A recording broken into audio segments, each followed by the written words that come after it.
శ్రీమాత్రేన్నమః. ఉపనిషద్దర్శిని 177 బృహదారణ్యకోపనిషత్తు షష్టమ అధ్యాయం ద్వితీయ బ్రాహ్మణం.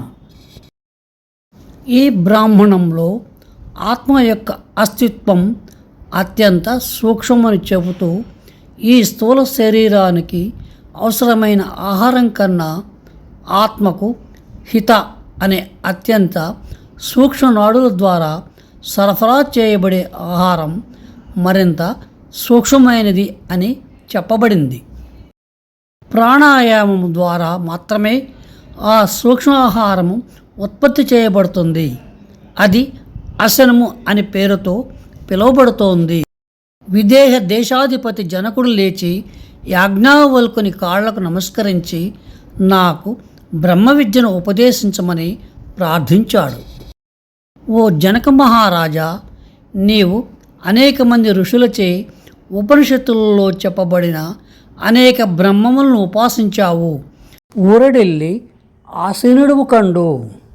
దూరదేశాలకు వెళ్ళేవాడు ఏ రథాన్నో నావనో సిద్ధం చేసుకున్నట్లుగా బ్రహ్మజ్ఞానం ఆశించి సర్వ ఉపనిషత్తులు వేదాలు చదివి ఆచార్యుల ద్వారా ఉపదేశించబడిన వాడవు.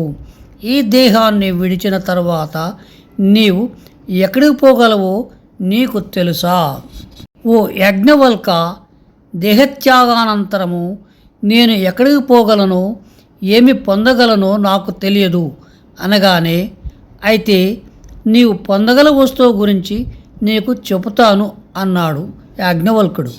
ఇందోహ వై నామైష యోయం దక్షిణేక్షాన్ పురుషస్థం వా ఏత మిందగం సంత మింద ఇత్యాక్షతే పరోక్షైనైవ పరోక్షప్రియా ఇవ హి దేవా ప్రత్యక్ష దివిషః.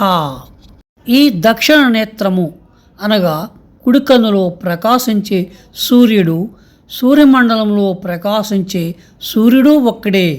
అతడు ప్రత్యక్షముగా ఇంద్రుడని పిలువబడుతున్నాడు. పరోక్షముగా అతననే ఇంద్రుడని చెబుతారు. అథై తద్వామేక్షిని పురుష రూపమేషాస్య పత్ని విరాట్ తయేరేషాసగం స్థావో య ఏషాంతర్హృదయ ఆకాశోధైన యోరేతదన్నం య ఏషోంతర్హృదయే లోహిత పిండోధైన యోరేతత్ ప్రావరణం. ముందు మంత్రములో కుడి కన్నులో ప్రకాశమానమైన వాడు భోక్త మరియు భర్త అయిన ఇంద్రుడని చెప్పారు. ఇక్కడ ఎడమ కన్ను వామనేత్రములో ఉండే పురుషుడు భోగ్యమైన అన్నము మరియు భార్య అయిన ఇంద్రాణి అని చెప్తున్నారు. ఈ పురుష స్త్రీ సంగమస్థానం అనగా సంభోగస్థానము, హృదయము అనగా మెదడు, బుద్ధిలో చిదాకాశము అంటే అదే ఆత్మ ఉండే ప్రదేశము. కుడి ఎడమ కన్నులు మెదడులోని దహరాకాశంలో కేంద్రీకృతమవ్వాలి. రెండు కన్నులు తెరిచి భ్రూమధ్యంలో దృష్టి నిలిపితే అప్పుడు సంగమస్థానములోకి చూపు చేరుతుంది. ఏషై హృదయ దూర్ధ్వా నాడ్యుచ్చరతి యథాకేశః సహస్రసదా భిన్న ఏమవైశ్యత హితా నామ నాడ్యోంతర్హృదయే ప్రతిష్టత. మెదడు యొక్క పైభాగంలో ఉండే ఒక నాడి ఆ పురుషుని చేరే మార్గము. ఆ నాడి యొక్క సహస్ర భాగముగా ఉండే తల వెంట్రుక కన్నా అతి సూక్ష్మంగా ఉండే హిత అనే నాడులు హృదయములో ప్రతిష్ఠింపబడి ఉన్నాయి. భవంతే తాభిర్వా ఏతదాశ్రవదాశ్రవతి తస్మాదేశ ప్రవిక్తహారతర ఇవై భవత్యా స్మాచ్చారేరాదాత్మనః. ఈ నాడుల ద్వారా హృదయంలో ఉన్న ఆత్మకు సూక్ష్మ ఆహారం సరఫరా అవుతుంది. ఆ ఆత్మ ఈ శరీరం ఆత్మ కన్నా సూక్ష్మతరమైన ఆహారాన్ని స్వీకరిస్తుంది. ఆత్మ యొక్క అస్తిత్వం అత్యంత సూక్ష్మము. ప్రాక్, పశ్చిమ, దక్షిణ, ఉత్తర, ఊర్ధ్వ, అధో దిక్కులన్నిటిలోనూ ప్రాణరూపమై ఉన్నది ఈ ఆత్మయే.